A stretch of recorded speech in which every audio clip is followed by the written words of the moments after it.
Boker Tov à tous, on continue et dans cette Mishnah, on nous parle donc ce qui est bénéfique pour les justes et pour le monde et on nous dit la sagesse et on voit que dans le texte, c'est marqué Vea Chochma. Donc Chochma et sagesse, ça se traduit pas de la même façon.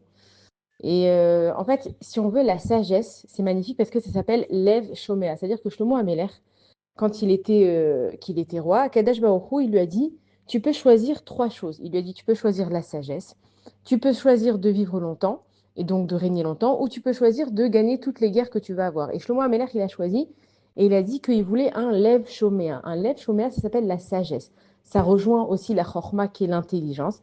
Et si tu as de l'intelligence et que tu n'as pas la sagesse, c'est que la sagesse, c'est de comprendre que pas forcément tout ce qui est bon tout de suite ou est bon maintenant.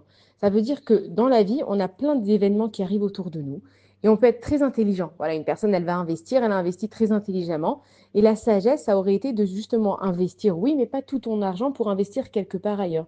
L'intelligence, c'est de savoir qu'il faut éduquer les enfants et que les enfants, il faut leur mettre des limites. Et la sagesse, c'est de savoir comment mettre des limites à l'enfant. Et donc, quand on dit la sagesse qui s'appelle Lev Shomea, ça veut dire vraiment un cœur qui écoute. Ça veut dire que nous, on sait que tous les sentiments de l'être humain, ils sont dans le cœur. Et donc, le cœur, en fait, et le moach et le cerveau, ils travaillent ensemble. Le cœur, il a envie de tout donner et d'aimer tout le monde. Et le cerveau, pardon, il vient et il lui dit, regarde, tu as envie d'aimer tout le monde, ok, mais aie les bonnes proportions parce que tu ne peux pas aimer tout le monde de la même façon. Il y a des amours différents. Il y en a un pour ta femme, pour ton mari, pour tes enfants. Ça veut dire qu'avec des enfants, tu vas les limiter. Avec un mari ou une femme, tu vas moins limiter. Avec des amis, tu vas aussi limiter. Ça veut dire qu'en fait, la chorma, c'est de savoir comment on doit réagir dans ce monde. Et c'est pour ça que dans la tfila, il y a une prière qui s'appelle Atachonen le Adam Da'at ou Melamed le Enosh Bina. Ça veut dire qu'on prie tous les jours à Kadosh Baruch Hu de nous donner l'intelligence. C'est pas qu'on est et qu'on est déjà intelligent. C'est qu'il y a besoin d'une chorma pour comprendre la vie. Et ça, c'est grâce à la sagesse et donc à cette intelligence-là que Akadosh Baruch Hu nous donne, qui est bénéfique évidemment pour les justes et pour le monde entier. C'est que quand on a besoin d'un conseil, pourquoi est-ce qu'on va chez un Talmid Chacham, pourquoi on va chez un sage?